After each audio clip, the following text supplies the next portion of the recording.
Selamat malam pemirsa, Anda menyaksikan Presisi Update bersama saya Mentari Detanzil. Pemirsa, dalam momentum pembukaan Rakorwas Kompolnas dan Polri 2025 yang berlangsung di Discovery Convention Center Ancol, Jakarta Utara pada Rabu siang. Wakil Ketua Kompolnas menyampaikan perkembangan dan tindak lanjut terkait kegiatan tersebut.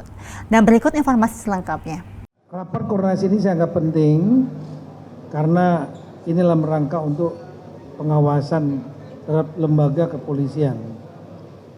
Lembaga Polri, polisian kita ini adalah lembaga kepolisian tersentralisasi yang terbesar nasional ya, nomor 2 di dunia.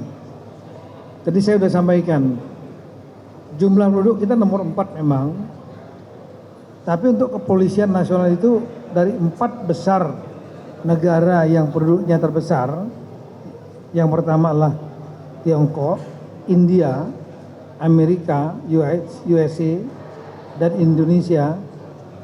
India dan Amerika itu menggunakan sistem desentralisasi, jadi tidak memiliki kepolisian nasional.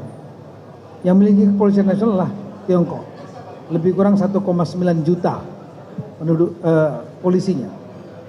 India lebih banyak dikit, 2 jutaan.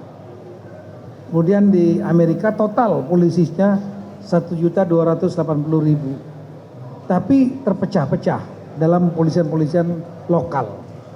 Nah, Indonesia dengan personel lebih kurang 464.000, itulah kepolisian nomor 2 terbesar di dunia.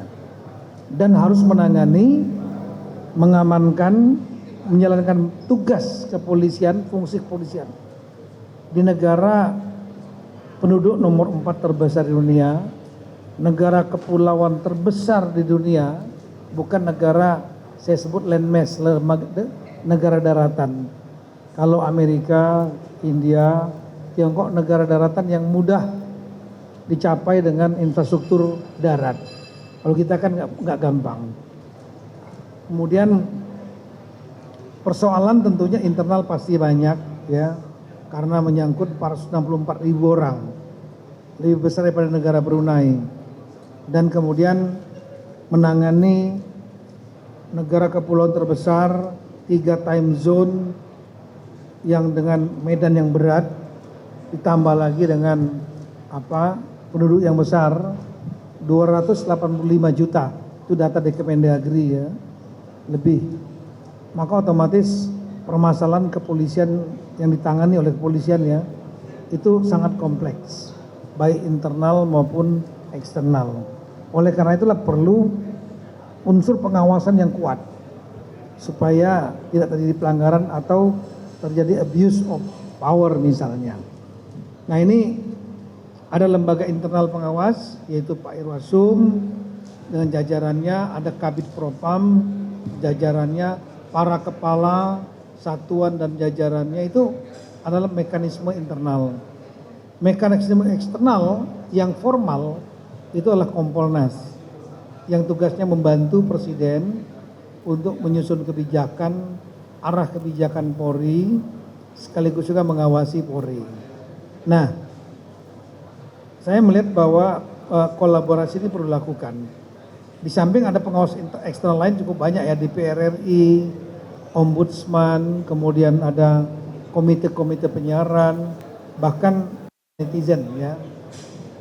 Itu perlu dikoordinasi yang kuat antara Kompolnas dengan unsur pengawas internal, tidak hanya bersifat responsif kalau ada kejadian.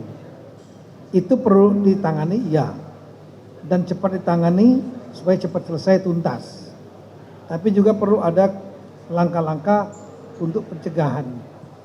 Pencegahan diantaranya melakukan tadi mengundang para kepala satuan, Polda misalnya, memaparkan tentang apa program-program dan target-target capaiannya, apakah sudah terpenuhi atau tidak, programnya bisa didiskusikan. Ya. Dan kemudian ada mekanisme monitoring secara reguler. Mungkin sebulan sekali Zoom meeting, 2 bulan sekali Zoom meeting, gabungan mungkin antara dari Pak Irwasum, Kabid Propam dengan Kompolnas, sehingga akan membuat teman-teman di daerah akan ngerem karena ada mekanisme pengawasan yang terlihat jelas gitu.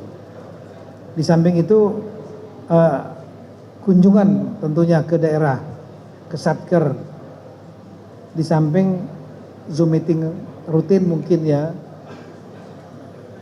paparan dari para pimpinan tadi, satuan, sehingga diketahui persis mau kemana arahnya tiap-tiap satuan itu. Termasuk pencegahan anggota untuk tidak melakukan pelanggaran, memberikan layanan publik yang lebih baik.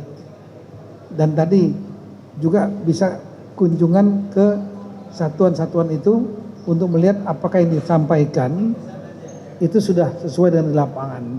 Nah, saya berharap dengan kolaborasi ini, mekanisme preventif ini akan bisa menekan angka pelanggaran dan layanan publik yang lebih baik kepada masyarakat dalam bidang penegakan hukum, kemudian pemeliharaan Kamtibmas dan perlindungan pelayanan masyarakat seperti yang digariskan dalam Undang-Undang Kepolisian Nomor 2 Tahun 2002. Pemirsa, sekian presisi update kali ini. Terima kasih atas perhatian Anda dan salam presisi.